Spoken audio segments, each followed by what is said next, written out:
ಹೀಗೆ ಒಂದು ವಾಕ್ ಮಾಡೋಣ ಅಂತ ಪಾರ್ಕಿಗೆ ಹೋದಾಗ ಅಲ್ಲೊಂದು ಗೂಡು ಬೀಳ್ತು ಮೇಲಿಂದ.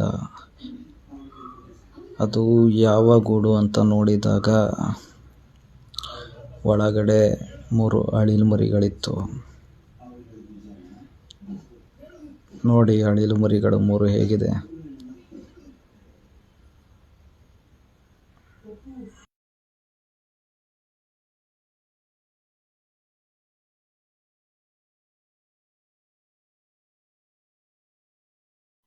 ಆ ಗೂಡನ್ನ ಎತ್ತಿ ನಾವು ಮರದ ಮೇಲೆ ಕಟ್ಟಿ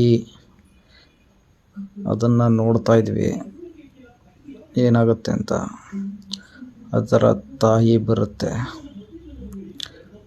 ಬಂದು ಹೇಗೆ ಅದನ್ನು ರಕ್ಷಣೆ ಮಾಡಿ ತಗೊಂಡೋಗುತ್ತೆ ಅಂತ ಇದೊಂದು ವಿಡಿಯೋದಲ್ಲಿ ತೋರಿಸಿದ್ದೀವಿ. ಇದು ನಾನು ನಮ್ಮ ಸ್ನೇಹಿತರು ಮಾಡಿರುವ ಕೆಲಸ. ನೋಡಿ ಹೇಗೆ ಓಡಿ ಬರ್ತಾ ಇದೆ. ಅಲ್ಲಿ ನಿಂತಿದ್ದಾರಲ್ಲ ಅವರೇ ರಾಜೇಶ್ ಅಂತ. ನಾನು ಸ್ನೇಕ್ ಹೇಮಂತ್, ಮೈಸೂರು. ಪ್ರತಿಯೊಬ್ಬರಿಗೂ ಒಂದು ಮಾತು ಹೇಳೋಕ್ಕೆ ಇಷ್ಟಪಡ್ತೀವಿ. ಏನಿಲ್ಲ, ಯಾವುದೇ ಜೀವರಾಶಿ ಆಗಲಿ ಅದಕ್ಕೆ ನೋವಾಗಿ ಗಾಯ ಆಗಿ ಒದ್ದಾಡ್ತಾ ಇದ್ದಾಗ ದಯವಿಟ್ಟು ಅದೊಂದು ರಕ್ಷಣೆ ಮಾಡೋ ಕೆಲಸ ಮಾಡಿ. ಇಷ್ಟನ್ನೇ ನಾವು ಕೇಳ್ಕೊಳ್ಳೋದು. Save animals.